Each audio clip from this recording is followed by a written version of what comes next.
नमस्कार आप सभी को बहुत स्वागत है आपका हमारे YouTube चैनल पर। और आज मैं डिस्कस करूंगी रूट नंबर 7। जब मैं यहाँ 7 की बात कर रही हूँ तो मैं खाली रूट नंबर 7 की बात कर, है ना।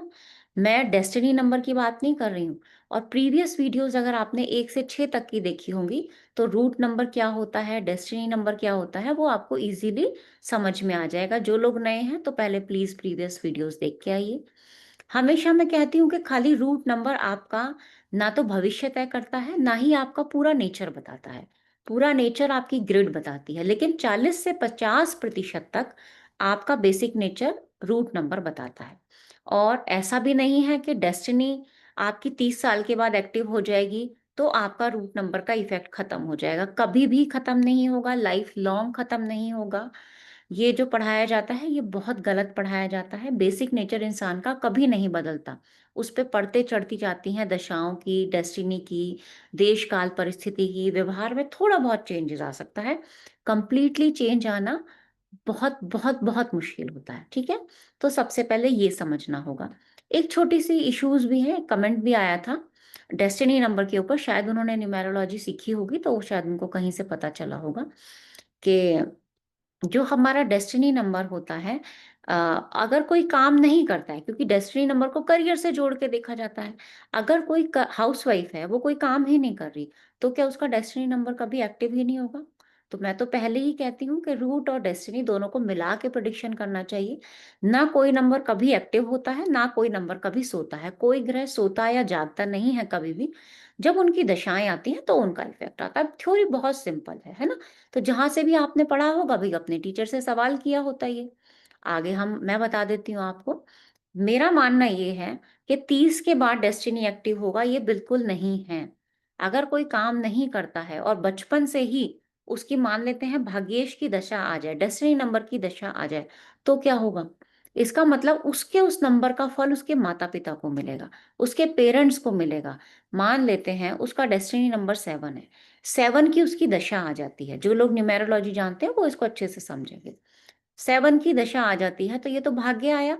तो भाग्य का उस बच्चे के ऊपर क्या इफेक्ट होगा? उस एज में उसको अच्छी अपब्रिंगिंग मिल सकती है।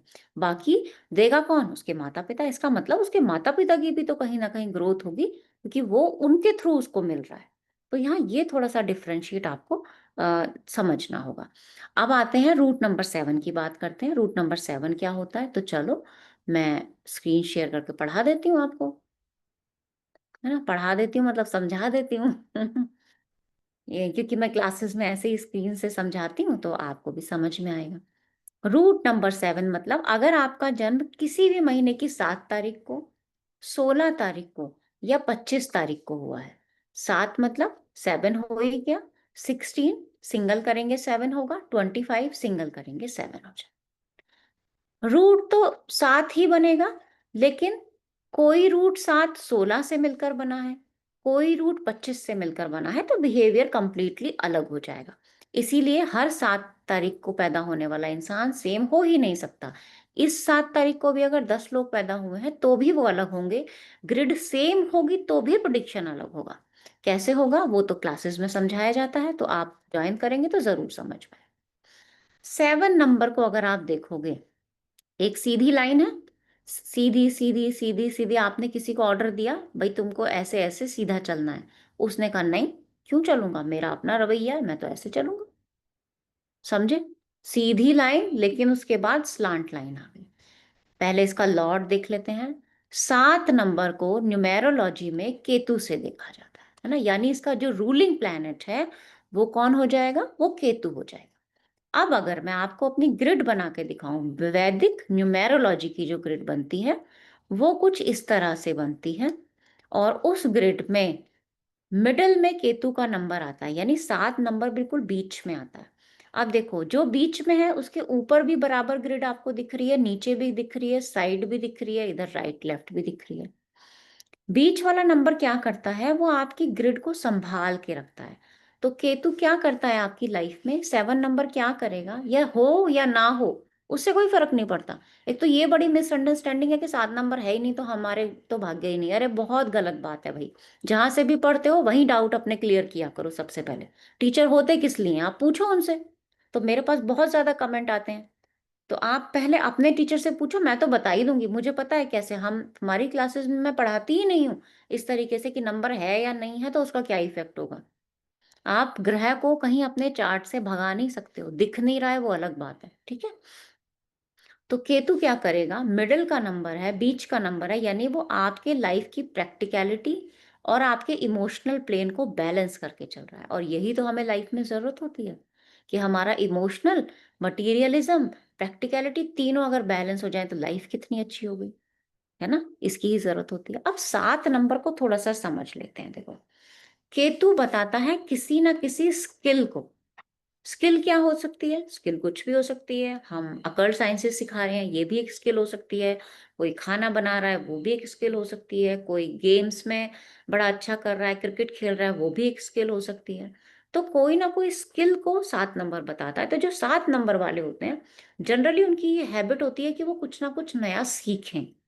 उनके अंदर ये एक बचपन से ही कह लो, या आप ज़्यादातर तो अध्यात्म की तरफ तो ये लोग रहते ही हैं। ज़रूरी नहीं है वही हो, उसके अलावा कोई भी कोई ना कोई एक स्किल डेवलप करने का इनका अंदर से एक प्रभाव रहता है ना? तो 7 नंबर से हम स्किल की भी बात करेंगे।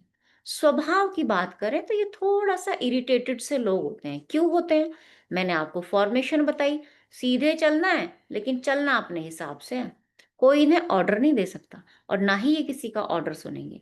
ऐसा नहीं है कि खाली 1 नंबर वाले के साथ ऐसा है, ये 7 नंबर वाले के साथ भी ऐसा है, क्योंकि यहाँ पे सिर्फ़ और सिर्फ़ लाइन्स हैं, यहाँ पे कोई कर्व नहीं है। अगर किसी नंबर में इस तरीके से कोई कर्व आ जाए, जैसे 8 में कर्व आ गया, 3 में कर्व आ गया, 2 में कर्व आ गया, वहाँ थोड़ा एडजस्टिंग नेचर दिखाई देता है।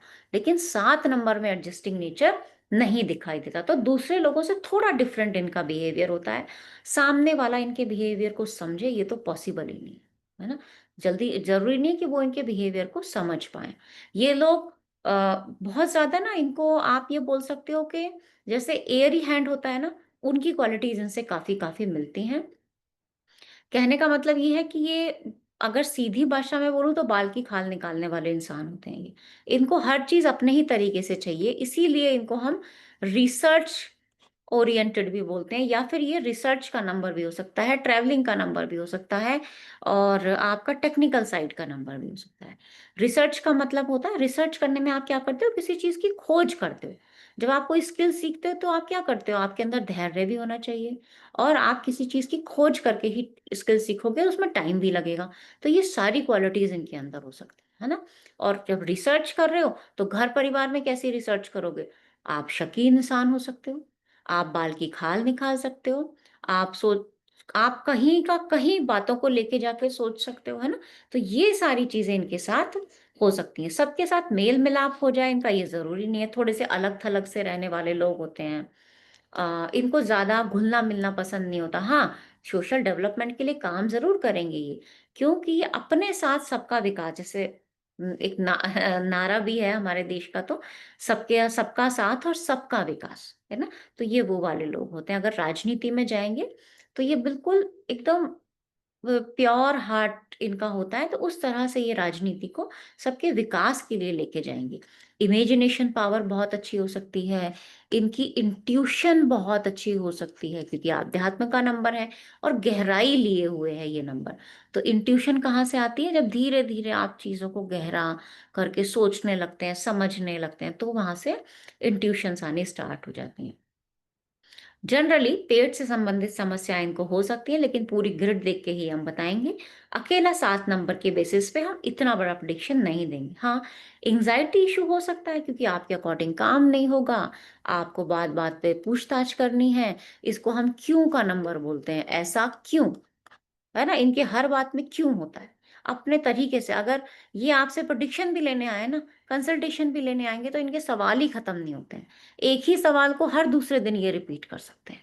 तो ये होता है 7 नंबर का इफ़ेक्ट, या तो दशाओं में हो, या रूट में हो, या डेस्टिनी में हो। यहाँ फ़िलहाल मैं रूट पढ़ा रही हूँ, तो मैं रूट की क्वालिटीज़ आपको बता रही हूँ।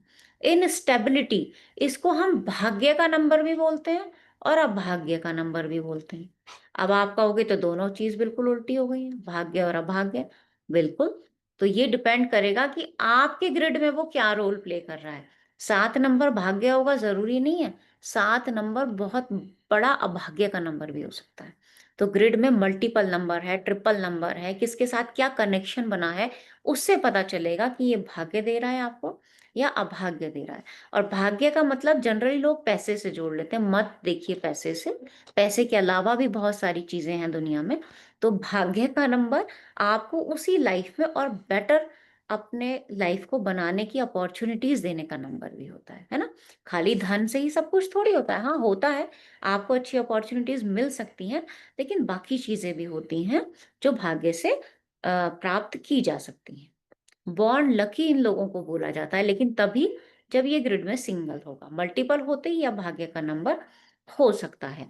वीजा ऐसे लोगों को जल्दी मिल जाता है, क्योंकि 7 नंबर को हम ट्रैवल का नंबर भी बोलते हैं।